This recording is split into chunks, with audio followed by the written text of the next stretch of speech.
Good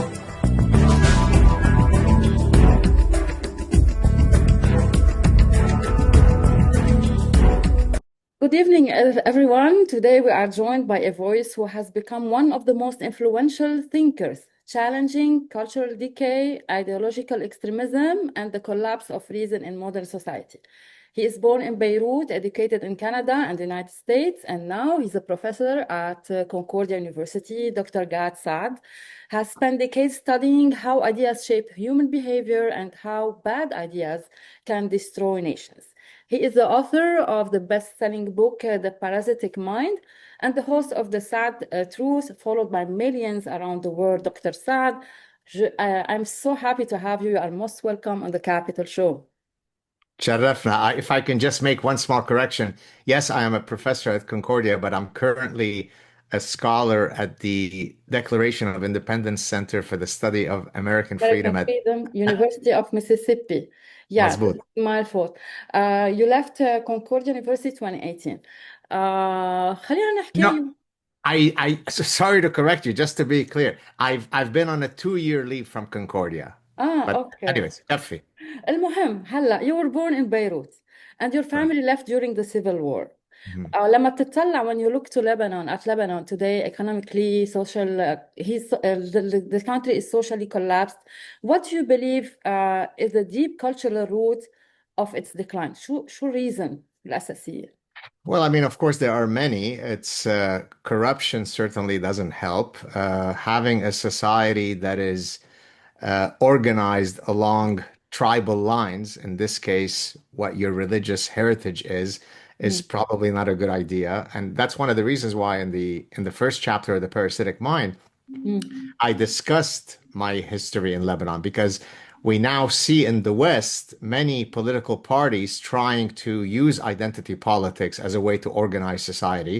And I'm here to tell people, although probably many of your viewers know this already, that Syria tried it, and Rwanda tried it, and the مم. Balkans tried it, and Iraq tried it, and Lebanon tried it. What makes the West great is that your individual identity supersedes your collective identity. And so there are many reasons for Lebanon's failures. Inshallah, hopefully they will be resolved, but I'm not very optimistic. We're gonna discuss this, but do you think that Lebanon today is still a country or a hostage territory controlled by militia, foreign agendas, and ideological narratives?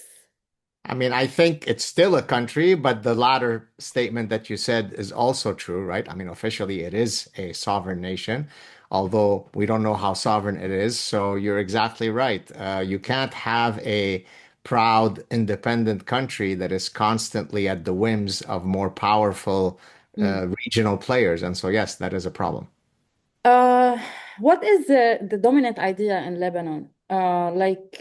Why there is no loyalty to the country as a country? Does Lebanon have a chance to ever develop a national identity? I mean, it does. It would if your Lebanese identity supersedes all of your other identity markers, right? I mean, again, what makes, for example, the United States great is that sure, you could come from Haiti and Jamaica and Nigeria and Lebanon, but you pledge allegiance first and foremost to the foundational ideals of the United States, and then there is a hyphen. Then I am Lebanese or Christian or Muslim or Jewish or whatever. Lebanon has to have that same reflex. And so, for example, when people ask me, where I'm from, I'm Jewish, but I don't say if you ask me where I'm from, I don't say I'm Jewish. I say I'm Lebanese Mm. because my ethnicity is Lebanese. I was born in Lebanon. We speak Arabic at home. My mother tongue is Arabic. And so I think what the Lebanese culture has to have is it has to say, before I am Shia or Sunni or Maronite or Jewish, I Mm. am first Lebanese. If you can get that reflex, we can have a watan again. Uh, that's for sure. Dr. Saad, let me ask you, what is the solution for the corruption? Yani, there is failed institutions, there is absence of accountability. What we can do about this?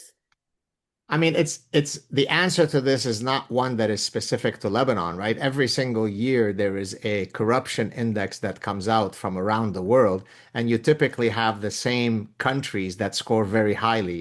Historically, I think Nigeria used to score number one. I don't know if they're still number one on that list. you have to have the institutional mechanisms that makes it very difficult for corruption to flourish, right? I'll give you a very interesting personal story that speaks to the corruption that is endemic to Arabic society, to Lebanese society. When we first emigrated to Canada, Mm.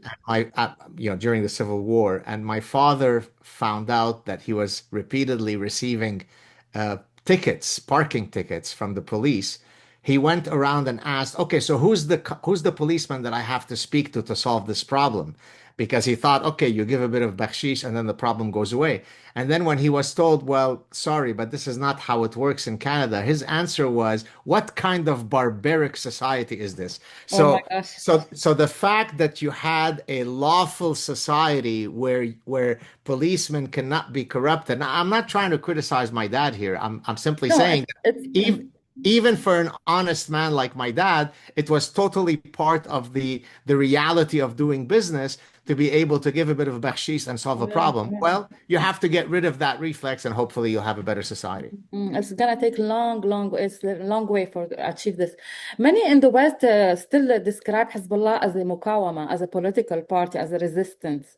Or a social actor. يعني إنه if we attack Hezbollah, that we are attacking طائفة الشيعة. So from your perspective, how do you explain to the Western elites إنه ما فينا نعمل normalization with violent ideological movements? We cannot do this.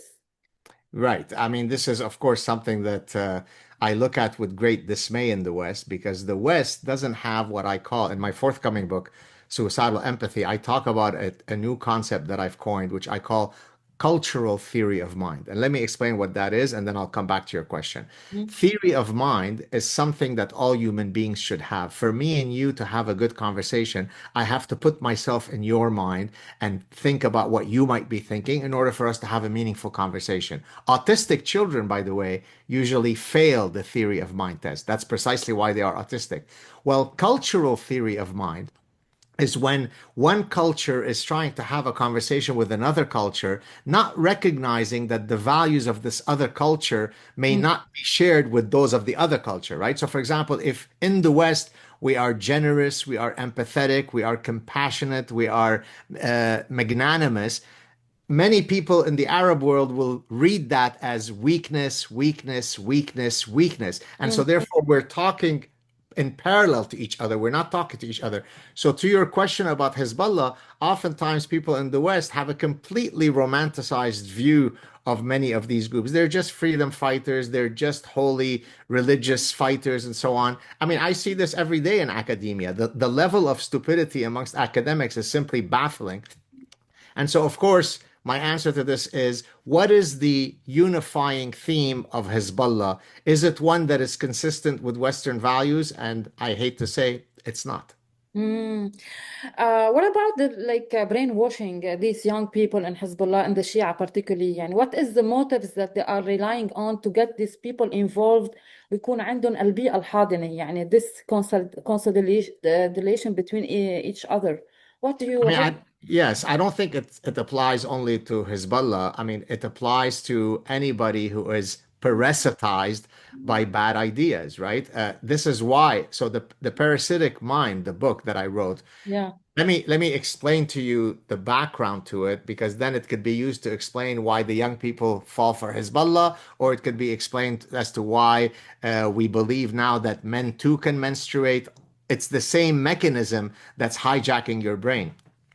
So, in nature, there is a field of study called parasitology. Parasitology is the study between parasites and hosts. So, for example, a tapeworm can parasitize your intestinal tract, but Mm, a neuroparasite is a parasite that goes to your brain, alters your circuitry to suit its interests. So, for mm, example, a wood cricket, right, an insect, the wood cricket, mm, it detests water. But when it is parasitized by a hairworm, the hairworm needs the wood cricket to jump into the water, commit suicide in order to complete its reproductive interest. So it is literally zombifying. It is hijacking the wood cricket's brain in order to serve its interest. Well, the Hezbollah doctrine is exactly doing the wood cricket stuff. And when you believe that men too can bear children, it's also that. This is why I use the neuroparasitological framework to explain irrational ideas. So it's a cancer that is Lebanon يعني يعاني منه. We have a cancer in Lebanon. We have to extract the cancer. We cannot do like give medicine, small medicine or whatever. Well, the medicine would be to have open dialogue. The medicine would be to allow ideas to compete with each other. That's the medicine to that, to any totalitarian Mm, ideology. mm, This is mm, why, by the way, when dictators come to power, the first people that they execute are not the guys with the big muscles. Those are easy to handle. It's the guys with the big brains. It's the guys with the sharp tongue. It's the ones who make fun of your ideology. We need to get rid of them. They're the dangerous ones. And Like so, when do you think when we killed when Israel assassinated Hassan Nasrallah, does it matter? Like is he the brain of the Hezbollah or what? Or does it weaken the party? Do you think now Hezbollah is the same like before Hassan Nasrallah? I mean, in the short term, of course, it causes disruptions in their operations. So in the short term, yes, of course, it helps. But in the long term, if you don't eradicate the ideology that is behind these movements, then the problem will arise again, right? So you are only buying time if you kill the figurehead, but you don't go after the ideology. The ideology you mean ولاية الفقيه and do you mean by the head of the Iranian regime right now? I mean, sure, we can politicize it, but are there certain Islamic tenets that are used to organize society, whether Mm. it's the Muslim Brotherhood or whether it's Jama'a Islamiyya or whether it be Hamas or it be Muslim Hezbollah or one of the Brotherhood. right? What do they all have in common? They have a certain commitment to Islam, to certain Islamic principles. Now, many Islamic principles are perfectly lovely and spiritual, and we can all say, hey, those are beautiful principles. Other principles are not in accord with secularism, with individual liberties and freedoms. You have to eradicate that. In the 21st century, we should not have a situation where if you make fun of someone's religion, that could get you a death sentence or that could get you a death fatwa or so Mm, on. This mm, should be something that we discussed in the 7th century, not in the 21st century. So we can discuss the political issues of Iran versus this versus that, but at the root is an ideology that either promotes individual liberties or it doesn't. And I dare say that Hezbollah's main ideology doesn't promote personal liberties. mm. طيب now what we can do about the Muslim Brotherhood? We can see now the United Arab Emirates is under attack. Like they are يعني, considering them that they are behind the genocides in Sudan, which يعني UAE has explained. You know they have interest, they have their investments, they have to protect. They have nothing to do with that. So how do you describe هذا المشهد, this idea or this consequences? Well, first, I would say, isn't it incredible and ironic, if not paradoxical, that many Islamic countries banned the Muslim Brotherhood, while in the Yeah, it's West, the first we, one, yeah. we hailed them as big champions, as a civil rights group. Look, not only the Muslim Brotherhood, there are several Islamic groups that said this, but it's certainly linked to the Muslim Brotherhood. They said that we will conquer the West through three means. We will conquer the West through the womb of our women, right? By having more fertility. We Yeah. will conquer the West through hijrah, right? Through immigration. Immigration. And then we will conquer the West by using your miserable freedoms against you. They Yeah, stand on top of the mountain screaming this all day long, free and yet Palestine. ومثل ما عملوا بممداني now, do you think they are winning? they are winning. Of course, they are winning. I have one word for you, Dearborn. Uh, Give, inshallah, another 100 years or 200 years, have another 50 cities that look like Dearborn, and the United States would probably look a lot different than the one that I remember in the 1980s. But you know that the MAGA movement or the President Trump, يعني, during the election, he won these people. What they can do for him and what they they give him. Do they believe in the American institution? I mean, the Constitution. Do they believe like this country give them what not other country can give? Of course not, right? I mean, look, you have Ayaan Hirsi Ali comes from a Muslim background, right? She's originally from Somalia, I believe. She went through female genital mutilation. She understands Islam. She comes to the West, and she then is infinitely grateful for the freedoms that the West has. Oh, Gad Saad comes to the West, having come from the Middle East, and says, "Thank God that I'm now living in the West." That's one type of immigrant that we certainly want to promote. But Mamdani follows the other model of an immigrant who leaves a terrifying ecosystem and then decides, here's a great idea. Let me now move to the land of the free and replicate the society from which I fled. It's the same from Rashida Tlayyib. It's the same from Ilhan Omar. They uh, all suffer from the same cancer. All right, let's go back to Lebanon. In your opinion, if Lebanon state collapse fully, what comes next? Federation, a new war? Is everyone simply waiting for an external solution? And how do you assess the role of the special envoy to Lebanon, Morgan Ortegas, and the special envoy also Tom Barak to Lebanon and Syria and Turkey? That's too specific to Lebanon. I haven't followed all of the political machinations to tell you about that specific issue. Mm. Again, I can only answer in general terms as relating to Lebanon. Lebanon is one of the most, beautiful places. It has gorgeous people. It has incredible joie de vivre. It has beautiful women. It has beautiful restaurants, culture. I still play Fairuz today, even though it's from my childhood of the Lebanon. So there is a cultural and historic heritage of Lebanon that should make it one of the most beautiful, rich places on earth. There is one thing that's stopping Lebanon from flourishing, and that is religious tribalism. So I don't care about the individuals and which one. I leave this for the politicians. What's the big issue at hand? Turn Lebanon into a bastion of personal liberties, and the place will flourish. Don't do that, and it will always remain a failed state. Do you expect that we will have an Abraham Accords between Lebanon and Israel? Inshallah, I'd like to think so. I don't have a crystal ball, but I feel as though Do you there speak to the Lebanese from inside اللي I عايشين؟ don't. I don't. لا. The only Lebanese that I speak to is usually my family and friends.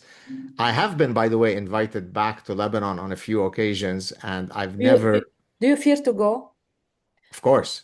Can you, ليه؟ can you, can, well, because I'm Jewish, because there are a lot of people in Lebanon who are not fond of the Jews, because criticize very openly certain ideologies that are very predominant in Lebanon. So Mhm. if I were a betting man, I would say that my safety cannot be guaranteed in Lebanon, which is a great shame because one of my biggest regrets in life is the fact that my children have never had the pleasure of seeing the beauty of that region. They don't speak Arabic, and it really upsets me. And so I wish I could go back to Lebanon, but unfortunately, it's not in the cards for me right now. Yeah, inshallah, everything will be okay. Today, the border between Israel and Lebanon is one of the most dangerous flashpoints globally. Do you believe a full-scale Israel-Hezbollah war is inevitable or avoidable? I mean, at this point, it doesn't seem like it's inevitable because, I mean, from my understanding, Hezbollah's military power has been greatly decimated. But again, not to keep going back to the same point, the greatest danger in nature are bad ideas that rest in people's minds, right? Mhm. There's nothing bigger. A tsunami is a lot less dangerous than bad ideas, right? There is no cure for the bad Well, idea. I'd like to think that there is a cure, but you are right that if you come out of your mother's womb and straight out of your mother's womb, all you hear all day is Jews, Jihad, Jews, Jews, Jews, jihad, Jews, let's kill the Jews. Well, then you're not going to love the Jews. By طب the way, I go ahead. Sorry, it's okay, okay. okay. Uh, in 1990, I began my PhD at Cornell University, and at Mm. the time, because I'm Lebanese, I became friends with a bunch of Arab guys, mostly Lebanese guys, and we used to often play soccer together. Mm. One day, one of those, by the way, this story is in my forthcoming book in Suicidal Empathy. And you'll see in a second why I'm sharing it, because it speaks to whether the cancer in the mind could ever be eradicated. Thank you. One of those days, the guy invited me to a coffee. And so I went with him. And as we sat down, I said, "So what's up?" He goes, Gad, you're a very smart guy. How come you haven't converted to Islam yet?" So I looked at him, I said, "If this is the point of your conversation, it's not going to go too well." So then he paused. He paused and he was thinking. He goes, "Gad, I really like you." And I said, "Why do you say that with some hesitation and some trepidation?" "Oh, I know why. It's because I'm Jewish." He said, "No, no, but come on, Gad, you're not a Jew. I said, "No, no, no, I'm a Jew. Now, why am I saying that story? Because the only way he was able to reconcile the fact that he actually liked me. Here I am, a guy who plays soccer better than all of them combined. I speak Arabic as well as all of them. I'm a really fun guy. They really like me. So now there's a cognitive inconsistency in their brain. I was taught from day zero that the Jews are the shaitan. Now this guy is in front of me and he's super sweet and he's super friendly and I really like him. So he must not really be a Jew. If he were a Jew, then he would be shaitan. That reflex, Maria, has to be eradicated. If you eradicate this reflex and judge people on their individual merits as compared to whether they are Shia, Sunni, or Maronite, then we will have a great place in Lebanon. If not, it will Okay. always be nonsense. بس شو رأيك? What do you think about UAE? They have the Abrahamic house where we have the mosque, the church, and the synagogue. This is a great example. وهذا بلد it's an Islamic country يعني. It's Yes. but and they are the first who designate the Muslim Brotherhood على ال FTO list or على on the terrorist list. Yeah, there's definitely some great things that are happening in the UAE. Even the Crown Prince of Saudi Arabia seems to be showing signs of wanting to modernize some of the features of his society. So those are wonderful, realities.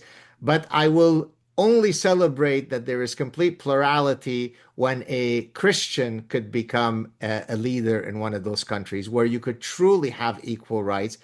Mamdani became mayor of New York City 24 years after 9/11 when he is committed to his Islam and he is committed to his socialism. So the central city of capitalism, where there has been historic Jewish life, was sufficiently pluralistic and tolerant as to elect a Muslim socialist 24 years after 9/11. Once we see such tolerance in that region, then we'll be able to لا celebrate. كتير كتير you have to you are I like absolutely how you keep interrupting me, by the way. لا It لا أنا clearly shows that I'm in the Middle East. But go. يعني we have like we respect these two countries لأنه signing an Abraham Accord it means يعني تحدي كبير a big challenge. I know, I'm saying Yeah, it's yeah, wonderful, but yeah. there's more to be done. Okay. So let's talk about Mamdani. إنه so some people describe him that he's not extremist and who he's not in the why people are we gonna be worried about New York now or what? Or the centralizing decision gonna be in Washington and President Trump can handle him? Would yeah, I don't think that President Trump could only handle him to the extent that he could withdraw some of the federal funds if mm, Mamdani does crazy stuff.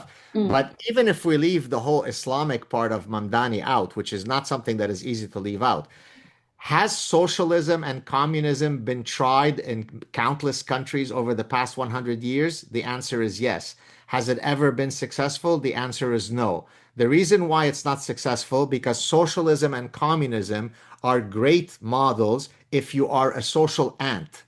Okay, you mm. know what social ant is? Right? A social ant is communistic. There is a reproductive queen, and then all of the other ants are indistinguishable from each other. They're all worker and soldier ants. So communism is a great system if you're an ant. It's not a great system if you're a human being. Human beings are hierarchical. Some of us are taller, shorter, harder working, more intelligent, less intelligence. So to take a socialist in the center of capitalism called New York City is probably not an experiment that's going to succeed. Mhm. I have a question about social media. Since you are on social media, very active, you have lots of followers from all over the world. Do you think that they rewards tribalism, victimhood, outrage, and they praise radicals, overthinkers? I mean, like most things in life, there are two sides to the coin. On the one hand, you're exactly right. It doesn't promote good, in-depth conversations. Everyone is angry.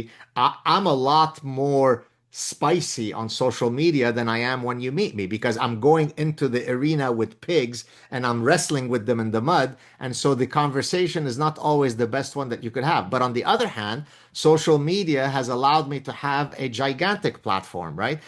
Very, very few professors could ever hope to have the type of influence that I can have. And that comes not because I published papers in academic journals that will be read by 50 people, but it's because I can go on social media and post something, and 3 days later, 40 million people have looked at it. So there's both good and bad, just like in anything. م-م.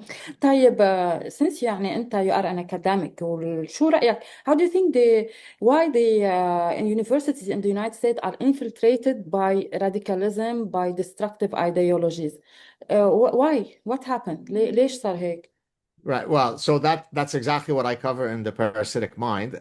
Give you an example. The worst possible idea of all parasitic ideas is postmodernism. Postmodernism basically argues that there are no objective truths. م- Everything is constrained by your personal biases. Everything is constrained by subjectivity and by relativism.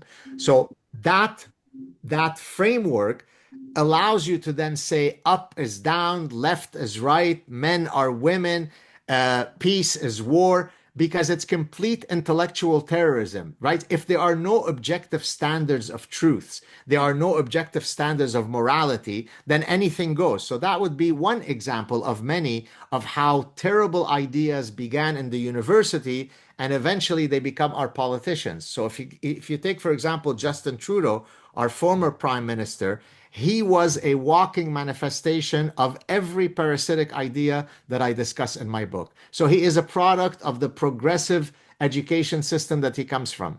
That's the problem. طيب do you think that families in the United States are threatened by LGBTQ movements and the American values are threatened by this kind of stuff I don't think that it's American families that are threatened by LGBTQ. Reality is threatened by LGBTQ.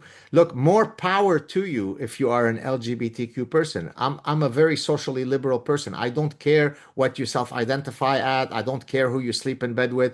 But if you then come into the classroom and teach my children yeah that, of course, men too can menstruate, of course, men too can bear children, I say, hold this, wait a minute. So we could both chew gum and walk at the same time. I could all be for supporting the rights of LGBTQ people to live their lives with full dignity without you murdering truth in the service of that goal, right? For example, putting women who yesterday were men in women's locker rooms, that's probably not a good idea. So I don't think it's the American family that is intimidated by this. It's common sense that's intimidated by it. societies. Yeah, that's wonderful. Dr. Saad, do you want to add something? I forgot to ask you about. Let me ask you about independent media. I'm part of the movement that General Mike Flynn has established how to break the like The التقليد grip. الإعلام التقليدي يعني the traditional media و fake news احنا we call it here. So what do you think about kind of independent, how to be independent and give the right narratives to people, not the false one? It's a godsend, right? I mean, if imagine if today Elon Musk hadn't bought X or what used to be Twitter. Yeah. My voice would be much smaller. I wouldn't be able to go on and say, no, men cannot menstruate because my account would be taken. I wouldn't be able to say, no, I think there's a lot of climate hysteria. And no, we're not going to die tomorrow from climate change. And so, of course, when you have independent voices, whether it be yours or how about Joe Rogan? When you go on Joe Rogan, 20 million people listen to you. I All saw right. your interview. Yeah, I I've, saw I've it. done I've done 11 with him. Yeah. So Donald Trump recognized the power of independent media and he went on Joe Rogan. Kamala Harris was too afraid to go on Joe Rogan and she paid the price for it. So I think more power to independent media. Mhm. Your advice finally for the people or my audience, final word. Two pieces of advice. Judge people by the merits and faults of individual personhood, Mm. right? I am Gad Saad first. Judge me for who I am as rather than whether I'm Lebanese or Jewish, number one. And if you do that, you will live a flourishing life. Number two, read, read, read, read. There is nothing more enriching to your soul than to immerse yourself in intellectual pursuits. Around me, right here where I'm sitting, there are thousands of books, many of which I've still to read. And if I could live a long life, I will spend my entire time reading. So, individual rights and reading, and you'll live a good life. Thank you so much, Dr. Gad Saad. I'm so glad to have you. شكرا حبيبتي. It was my honor. Thank you. Shukran. شكرا.